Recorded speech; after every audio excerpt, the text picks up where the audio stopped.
नमस्कार मित्रों, मैं हूं अवधेश कुमार। मित्रों, आज मध्य प्रदेश की कैबिनेट ने एक प्रस्ताव पारित किया और उसमें कहा है कि ओमिक्रॉन के भय को देखते हुए कुछ समय के लिए पंचायत चुनाव टाल दिए जाएं। वहां पंचायत चुनाव को राज्य चुनाव आयोग ने उसकी घोषणा कर दी थी, लेकिन राज्य चुनाव आयोग को कैबिनेट का प्रस्ताव मानना पड़ेगा, खासकर स्थानीय निकाय के चुनावों में। अगर वो विधानसभा चुनाव होता, लोकसभा चुनाव होता तो नहीं माना जाता, क्योंकि आप बाकी चुनाव आयोग को आदेश नहीं दे सकते हैं। लेकिन अब यह प्रस्ताव राज्यपाल के पास गया है, राज्यपाल इसको भेजेंगे और वो चुनाव निरस्त हो जाएगा। और यह सरकार ने केवल नहीं किया है, इस समय देश में ऐसा माहौल बनाया जा रहा है कि अगर ओमिक्रॉन आएगा तो उससे बचाव के लिए रास्ता यही है कि सारे चुनाव कुछ समय के लिए टाल दिया जाए, राजनीतिक दल रैलियां न करें, और यह एक रास्ता बताया जा रहा है। तो सरकार ने निर्णय लिया है। इलाहाबाद हाई कोर्ट ने कह दिया कि उत्तर प्रदेश का चुनाव कुछ समय के लिए टाल दिया जाए।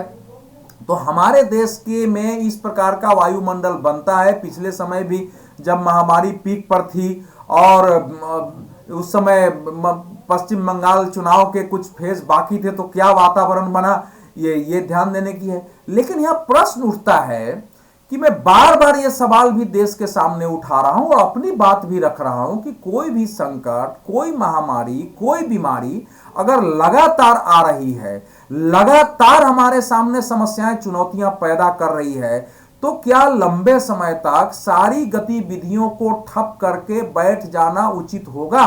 और क्या यह उस महामारी और बीमारी से ज्यादा घातक नहीं होगा? और जहां तक लोकतांत्रिक प्रक्रिया का प्रश्न है, तो क्या हमारे संविधान में यह व्यवस्था है कि निश्चित समय पर अगर चुनाव नहीं हो, उनको टाल दिए जाएं, तो उस समय भी यह सरकार कायम रह सकती है? ये तीनों सवाल ऐसे हैं जिनका एक शब्द में उत्तर है नहीं। आप गतिविधियों को कब तक टाल सकते हैं? दुनिया में लॉकडाउन लगाया गया, नाइट कर्फ्यू शुरू हो गए। अब हमारे कई राज्यों में नाइट कर्फ्यू है, 11 बजे से लेकर 5 बजे तक आप नहीं निकल सकते हैं, पार्टियां नहीं कर सकते हैं। अलग अलग किया, फ्रांस से ये निकली थी, पेरिस में रात की पार्टियां होती थी, वहां नाइट कर्फ्यू है। हमारे यहाँ वैसे नाइट की पार्टियों का पहले से कोई सामाजिक प्रक्रिया में रही नहीं है, व्यवस्था में नहीं रही है, लेकिन 5 स्टार में होते रहे। तो सारी व्यवस्थाएं हो गई हैं। तो जब कोई संकट बार बार आपको आके दस्तक दे रहा है, परेशान कर रहा है, तो मन को शांत करके, स्थिर करके, ठंडे मन से जो कुछ भी हुआ है उससे अनुभव लेते हुए फिर फैसला करना चाहिए। जहां तक लोकतांत्रिक प्रक्रिया का सवाल है, तो अगर चुनाव समय पर नहीं होंगे तो राष्ट्रपति शासन ही लगाना पड़ेगा, कोई चारा नहीं है। अगर राज्य का विधानसभा का समय निश्चित है कि उतने समय बाद राज्य की विधानसभा की आयु पूरी हो जाएगी, चुनाव नहीं होगा, तो राष्ट्रपति, और राष्ट्रपति शासन आपातकालीन व्यवस्था है। तो क्या हम देश में आपातकाल लगा देंगे? अगर लोकसभा चुनाव के समय परेशानी रही तो क्या हम देश में आपातकाल लगा देंगे?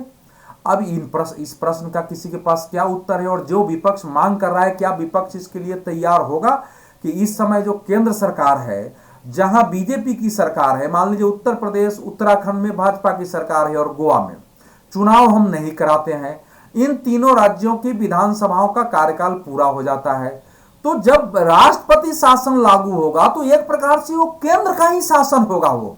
तो क्या इन तीनों राज्यों की विपक्षी पार्टियां इसके लिए तैयार होंगी कि वहां वाकई केंद्र का राष्ट्रपति शासन लागू हो जाए और केंद्र उसके माध्यम से शासन करे?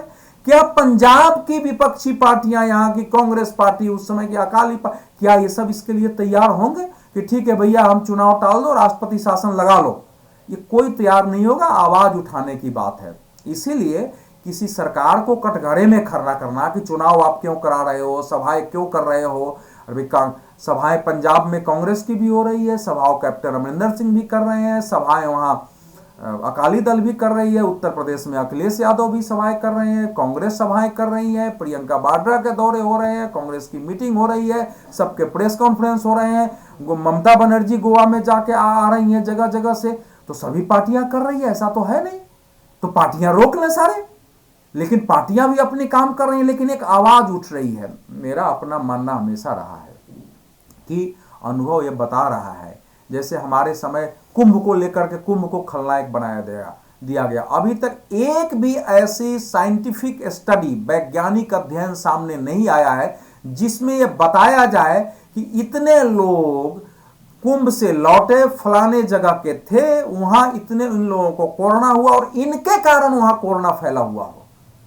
महाराष्ट्र में इतनी चीजें हुई हैं, दिल्ली में इतनी चीजें हुई हैं, और उत्तर प्रदेश के सबसे ज्यादा लोग थे। तो अब इसीलिए कह रहा हूं कि कोई भी जो छूत का रोग है वो संसर्ग से फैलता है, साथ मिलने से फैलता है। दूरियां बनाना, उसके सुरक्षा के हर उपाय करना, वो सब आवश्यक है, वो सब किए जाएं। लेकिन गतिविधियां ठप कर देंगे, लोकतांत्रिक प्रक्रिया ठप कर देंगे तो चलेगा कैसे? एक आम आदमी जो मासिक वेतन पर रहता है, जिसकी लिमिटेड सीमा है, अगर वो ऑफिस नहीं जाएगा, ऑफिस से वेतन नहीं मिलेगा, उसका जीवन कैसे चलेगा? और जब उसका जीवन नहीं चलेगा तो देश कैसे चलेगा? देश को चलाने के लिए भी धन चाहिए। और उस परिस्थिति में चीन जैसे दुष्ट देश ने कैसे हमारा लाभ उठाने की कोशिश की कि इस समय भारत एक महामारी में फंसा है, इसी समय घेर करके और करो, फिर वो परिस्थिति पैदा हो जाएगी। तो उनसे भी तो आपको युद्ध करना है, ऐसे तत्वों से भी आपको निपटना है। उसके लिए धन चाहिए, संसाधन चाहिए। जो हमारे सैनिक होंगे वो सीमा पर आखिर एक दूसरे के पास ही तो रहते हैं, उनको भी तो बीमारी से भय होना चाहिए। तो इसीलिए ये अब इस समय वैक्सीन है, वैक्सीन लोग ले रहे हैं, बूस्टर डोज ले जाए, वो सब नीतियों का मामला है। जिसका नंबर आएगा वो सब ले, लेकिन चुनाव समय पर आयोजित हों, कार्यक्रम सारे समय पर हों, गतिविधियां चलती रहें। इन सब में जितने भी मेरे छूत के बचाव हो सकते हैं, संक्रमण के बचाव हो सकते हैं, वो सब अपनाए जाएं। लेकिन ये हमेशा ध्यान रखिए कि कोई भी चुनौती बार बार आती है, समस्याएं बार बार आती हैं, तो भागना, घर में छिप जाना उसका समाधान नहीं है। उससे मुकाबला करना ही पड़ेगा। बगैर मुकाबले के कोई चारा नहीं है। अंतर्राष्ट्रीय उड़ान कब तक हम प्रतिबंधित करेंगे? कब तक हमारे सामान बाहर से नहीं आएंगे, हमारे यहां से सामान नहीं जाएंगे, लोग काम करने नहीं आएंगे, काम करने नहीं जाएंगे, जनता के बीच राजनीतिक पार्टियां नहीं जाएंगी, कब तक नहीं जाएंगी? फिर जनता की आवाज राजनीतिक पार्टियों तक पहुंचेगी कैसे? चुनाव के मौसम में बहुत सारी समस्याएं जनता उठाती हैं। अब आप इनको वर्चुअल मीटिंग करा देंगे तो जनता की आवाज वहां तक कैसे पहुंचेंगी? वर्चुअल मीटिंग में लोग कितने समय के लिए शामिल होंगे? उसका प्रभाव कितने पर पड़ेगा? ये सारे ऐसे प्रश्न हैं जिनका कोई उत्तर निश्चयात्मक रूप से नहीं दे सकता। दुनिया के किसी देश ने महामारी और बीमारी के कारण अपना चुनाव नहीं टाला। जब 2020 में पहला समय पीक का था, उस समय भी दक्षिण कोरिया ने चुनाव करके बताया था कि कैसे चुनाव कराया जाता है। उसने चुनाव कराया है। अन्य देशों ने चुनाव किए, ब्रिटेन जैसे पीड़ित देश ने चुनाव किया है, इजराइल ने चुनाव कराया, अमेरिका के राष्ट्रपति का चुनाव हुआ है, जर्मनी का चुनाव हाल ही में हुआ है, उस समय भी भय व्याप्त था। तो सारे देश चुनाव कर रहे हैं। हमारे देश में आवाज ज्यादा उठती है, रोक दिया जाए। अमेरिका में भी कुछ तत्वों ने उठाई थी, लेकिन वहां की मुख्य पार्टियां इससे सहमत थी, उन्होंने चुनाव कराया। ब्रिटेन में उठी जो पार्टियां थी उन्होंने चुनाव करा, उन्होंने बाकायदा अपने प्रचार भी किया, हम सबने देखा है।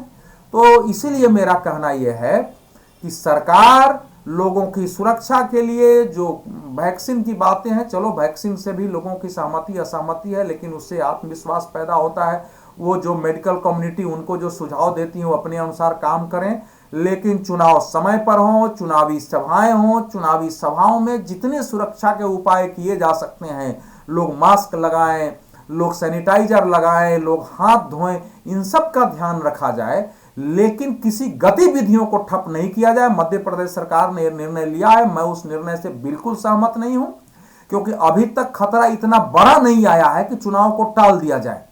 प्रतिदिन इस देश में एक्सीडेंट से लोग मरते हैं, कैंसर से मर रहे हैं, हार्ट अटैक से मर रहे हैं, ब्लड प्रेशर से मर रहे हैं, जो एक्सट्रीम ब्लड शुगर होते हैं उससे मर रहे हैं, टीबी से मर रहे हैं, मलेरिया से साल में कई लाख लोग मर जा रहे हैं, कालाजार से मर जा रहे हैं। लेकिन उनके लिए तो हम गतिविधियां ठप नहीं करते हैं, न उनकी कोई काउंटिंग आती है, मीडिया उनकी काउंटिंग नहीं दिखाती है, उनकी भी काउंटिंग दिखाए। तो एक तो मीडिया भी किसी बीमारी और महामारी से डर पैदा करना बंद करे, लोग सुरक्षित रहें, इसकी जागरूकता जरूर फैलाया जाए, लोगों में डर पैदा नहीं किया जाए, एक नकारात्मक वातावरण न बनाया जाए कि ये पूरी दुनिया उलट जाएगी, और सभी कार्य पहले की तरह सुचारू रूप से चले। क्योंकि लोग परिश्रम करेंगे, मेहनत करेंगे, उनके पैकेट में पैसे आएंगे, तभी उनका जीवन चलेगा, उसी से समाज चलेगा, उसी से देश चलेगा। मनुष्य की एक जीवन प्रक्रिया है, उस जीवन प्रक्रिया को बाधित करके हम कुछ भी हासिल नहीं करेंगे। वो किसी महामारी के होने वाले नुकसान से ज्यादा नुकसान होगा। नमस्कार मित्रों, मैंने लंबे समय बाद अपने YouTube चैनल को फिर से शुरू किया है। आप सबसे आग्रह है कि इसको देखिए, इसको सब्सक्राइब करिए, अपने विचार भी दीजिए, अपने मित्रों से सब्सक्राइब कराइए। धन्यवाद।